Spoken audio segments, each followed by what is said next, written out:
नमस्कार, मैं साधना पांडे मार्गदर्शन पे आपका स्वागत करती हूँ। मैं बात करूँगी 8 जून ज्येष्ठ मास शिवरात्रि। आप सभी को पता है कि शिवरात्रि भगवान भोलेनाथ का विशेष दिन माना जाता है। आज के दिन ही भगवान भोलेनाथ मध्य रात्रि के समय लिंग रूप में उदित हुए, इसीलिए इस दिन की विशेष मान्यता है। महाशिवरात्रि जो कि फाल्गुन महीने में आती है, परंतु हर महीने की कृष्ण पक्ष की चतुर्दशी तिथि को मासिक शिवरात्रि होती है। अब आपको बता दूं कि मासिक शिवरात्रि भी शिवरात्रि की तरह ही मनोकामनाओं की पूर्ण करने वाली मानी जाती है। शास्त्र में कहा गया है कि कोई जातक यदि प्रत्येक माह की शिवरात्रि को भगवान भोलेनाथ की विधि विधान से पूजा करता है तो जन्म जन्मांतर की अधूरी इच्छाएं भी महादेव की कृपा से पूर्ण हो जाती है। तो इस शिवरात्रि का भी शिवरात्रि यानी कि जो महाशिवरात्रि है उसी की तरह महत्व बताया गया है। इस वीडियो में मैं बताऊंगी कि आपकी इच्छा पूर्ति अभिषेक किस विधि से करना है, यानी कि किस इच्छा के लिए भगवान भोलेनाथ का किस वस्तु से अभिषेक करने से वो आपकी इच्छित वस्तु आपको शीघ्र ही प्राप्त हो जाती है।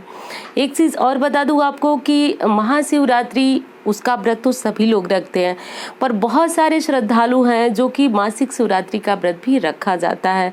शास्त्र में इस शिवरात्रि को भी महाशिवरात्रि की तरह ही कामनाओं की सिद्धि की रात्रि कही गई है। तो आप भी रखना चाहते हैं यदि शिवरात्रि मासिक शिवरात्रि का व्रत, तो कल से मासिक शिवरात्रि के व्रत का प्रारंभ आप कर सकते हैं। और सावन महीने से भी मासिक शिवरात्रि व्रत की आप शुरुआत कर सकते हैं और महाशिवरात्रि से भी आप मासिक शिवरात्रि का व्रत शुरू कर सकते हैं। अब देखिए दोस्तों, आप सभी जानते हैं कि महादेव देवाधिदेव हैं, ये कामनाओं की पूर्ति कराते हैं। शास्त्र भी कहता है कि कलयुग में जो है कि कामनाओं की पूर्ति करना या फिर मृत्यु लोक के देवता को कह लीजिए तो वो महादेव ही हैं। तो यदि आप किसी कष्ट से जूझ रहे हैं या फिर लंबे समय से आपकी कोई कामना है, कोई इच्छा है जो कि पूर्ण नहीं हो रही है और आप चाहते हैं कि महादेव का कोई ऐसा व्रत करें, कोई ऐसी पूजा विधि शुरू करें जिससे आपकी कामना पूर्ण हो सके, तो प्रदोष जो कि मैंने कल आपको बताया भी था, प्रदोष है, सावन का सोमवार है, प्रत्येक सोमवार बहुत सारे व्रत हैं। उसी तरह से एक बहुत ही विशेष व्रत होता है भोलेनाथ का, वह है शिवरात्रि का।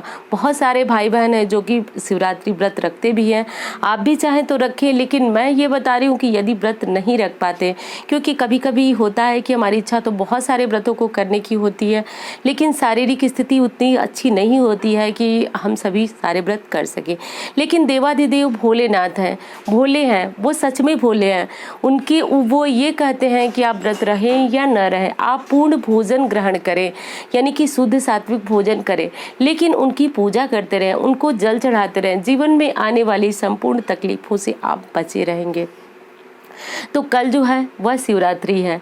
शिवरात्रि के दिन आपको मंदिर में ज़रूर जाना चाहिए। यदि स्थितियाँ आपके यहाँ अच्छी हैं तो मंदिर में जाएं, नहीं अच्छी हैं तो फोटो, मूर्ति, शिवलिंग जो भी आपके घर में है आप रखें।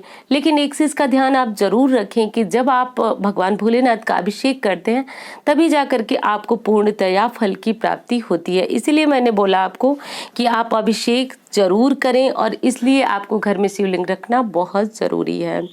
दूसरी चीज़ आपको बता दूं दोस्तों कि इस वीडियो में आप जानेंगे एक ऐसा मंत्र जो महामंत्र के नाम से भी जाना जाता है, जिससे अभिषेक करने से हमारी कामनाएं पूर्ण होती है। एक बार फिर बता दूं कि शिवरात्रि का व्रत किया ही इसलिए जाता है कि हमारी इच्छाएं पूर्ण हो जाएं।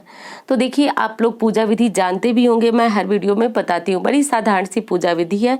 और मैं आज जो बताने जा रही हूँ आपको कि ये पूजा आप देखिए, वैसे तो शिवरात्रि की पूजा मध्य रात्रि में ही होनी चाहिए, लेकिन मध्य रात्रि में हम मंदिर नहीं जा सकते या फिर घर पे भी पूजा नहीं कर सकते हैं, क्योंकि घर वाले पूछेंगे, बोलेंगे कि इतनी रात को पूजा क्यों हो रही है।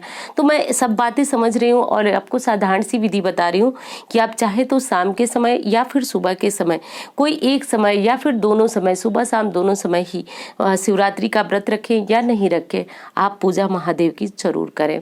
महादेव की पूजा करने में आप सभी को पता है कि पंचामृत से अभिषेक किया जाता है। जल, धूप, दीप, फूल, बेलपत्र, जो चीजें आपको मिल सके उनसे महादेव की पूजा आप करें। अब देखिए, अगर कुछ विशेष समस्याओं से पीड़ित हैं तो वह शिवरात्रि में आपको किस चीज़ से अभिषेक करना है, इस चीज़ का ध्यान रखिए। जो बहुत ज़्यादा प्रश्न मेरे पास आ रहा है वो ये है कि शीघ्र विवाह नहीं हो रहा है, या फिर उनको मनचाहा जीवन साथी नहीं मिल रहा है, या फिर शादी हो चुकी है, बहुत ज़्यादा पति पत्नी के बीच लड़ाई झगड़े कलह है। तो ऐसी स्थिति में आपको महादेव को केसर मिश्रित दूध से अभिषेक करना चाहिए।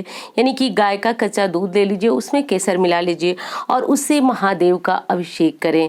विवाहिक जीवन में जितनी भी परेशानियां आ रही हैं, विवाह नहीं हो रहा है या फिर मनचाहे जीवन साथी की आपको प्राप्ति नहीं हो रही है, तो महादेव से बड़ा और कोई देव नहीं है आपकी समस्याओं को सुलझाने में। तो इसलिए आप इस दूध से महादेव का अभिषेक करना प्रारंभ कर दीजिए।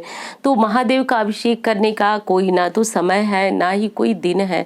आप प्रतिदिन कर सकते हैं। बस विशेष दिनों को मैं इसलिए याद दिलाती हूँ कि जब आप इस विशेष दिन में महादेव का अभिषेक करते हैं तो वो और अधिक बढ़ करके आपको प्राप्त होता है।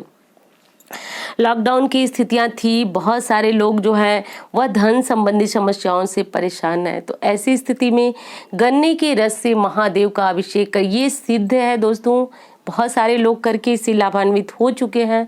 तो गन्ने के रस से यदि महादेव का अभिषेक किया जाए तो इतनी लक्ष्मी की कृपा बरसती है आपके, इतनी लक्ष्मी आती है कि जिसकी आप कल्पना भी नहीं किए होंगे। तो गन्ने का रस मिलना दुर्लभ है, इसलिए आप गुड़ ले लीजिए, जिसको कि बहुत जगहों पे भेली के नाम से भी जाना जाता है। उसको पानी में रख लीजिए, गला लीजिए उसको, और गलाने के बाद जो है उससे महादेव का अभिषेक कर दिए। इससे भी माँ लक्ष्मी की कृपा जातक के ऊपर होती है। प्रतिदिन इससे अभिषेक करना आप शुरू कीजिए। प्रतिदिन 1 लोटा आप जल ले लीजिए, उसमें गुड़ डाल लीजिए। गुड़ डाल करके जब वो गल जाए तो उससे महादेव का अभिषेक कीजिए। एक मंत्र बताने जा रही हूँ, उसे भी आप ध्यान रखिए।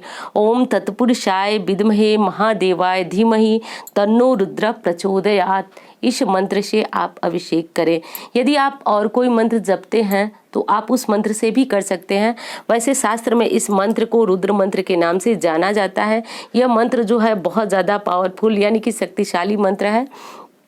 इससे आप अभिषेक करेंगे तो शीघ्र आपकी कामनाएं भोलेनाथ पूर्ण करते हैं।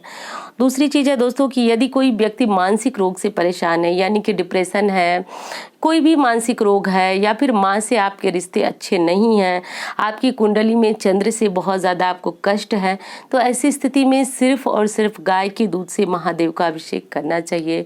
माँ से रिश्ते अच्छे होते हैं, सास से रिश्ते अच्छे होते हैं और आपके जीवन में सुख शांति का अनुभव किया जाता है। शास्त्र में रुद्र अभिषेक की बड़ी महिमा बताई गई है।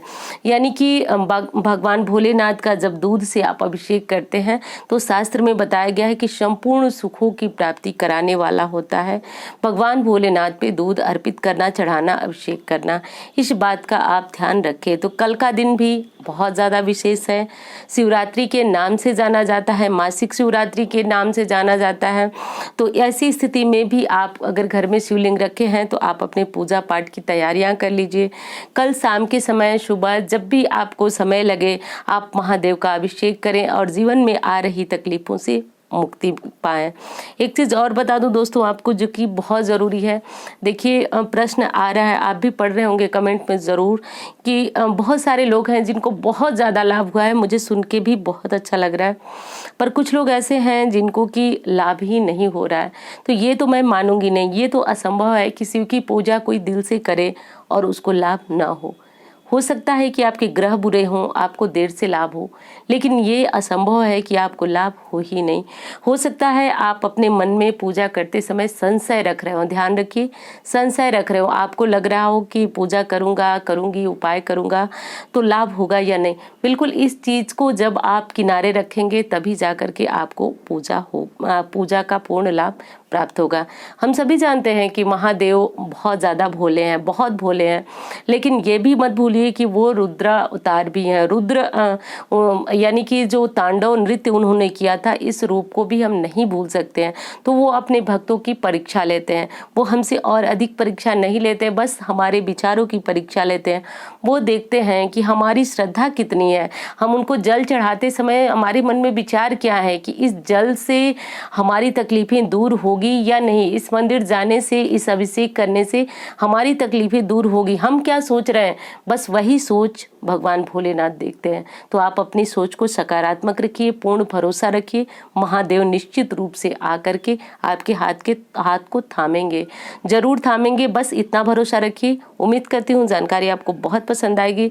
मिलती हूँ इसी तरह की वीडियो के साथ। धन्यवाद।